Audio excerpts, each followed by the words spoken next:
The Middle East and North Africa is a region rife with conflict, instability, insecurity, and uncertainty, as the events of the Arab Spring have shown us. But it is also a region with potential if some of those nations take the necessary measures to step out from the uncertainty and instability and institute reforms and develop democratic institutions that can bring them back into the global economy. My deepest apologies, Mr. Deutsch. The Middle East and North Africa as a region accounts for about 5.5% of the world's total population, a population that is one of the fastest growing in the world, but its economic output falls short of expectations, contributing just over 4% of the world's GDP. In terms of U.S. direct investment, the Middle East and North Africa region as a whole accounts for just 1% of the nearly $5 trillion of outward U.S. foreign direct investment.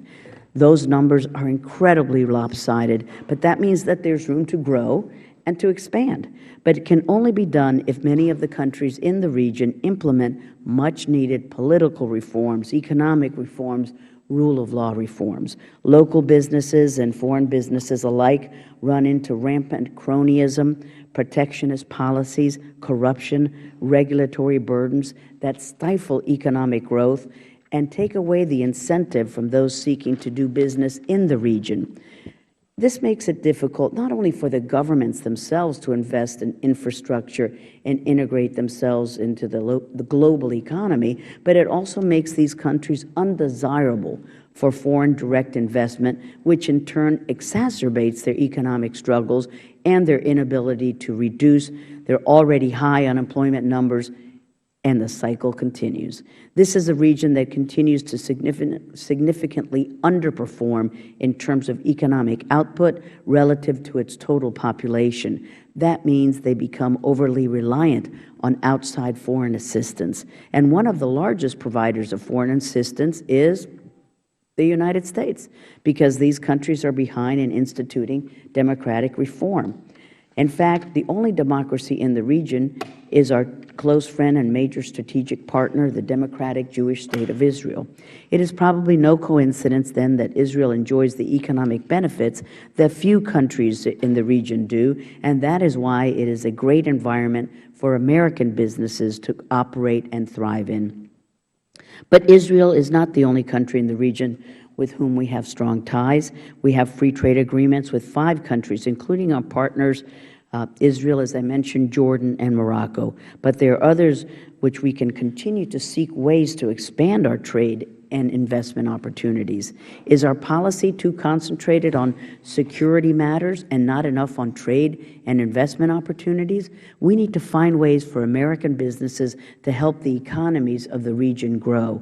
If we can do that, we can gain more leverage and we can help to promote and support democratic reforms. We need to work to help foster more hospitable, positive environments for American and other foreign businesses, because it is important that we transition from aid to trade. Increased trade with the region will help to strengthen their economies. The aim should not only be for American businesses to create opportunities and more American jobs, but to do the same for other countries in the region and help them become economically sound and less dependent on our economic assistance. This has been one of the missing pieces of the puzzle from the Arab Spring across the region. We need to find ways to spur privatization, investment, economic growth in these countries through democratic reforms. If we can get those countries more involved in the global economy, we may have a chance to see more countries like Tunisia with a path toward democracy, and maybe finally see less conflict and greater stability. So today we're here to discuss ways in which we can work to reach a mutually beneficial position for U.S. businesses and the countries of the Middle East and North Africa through increased investment and trade.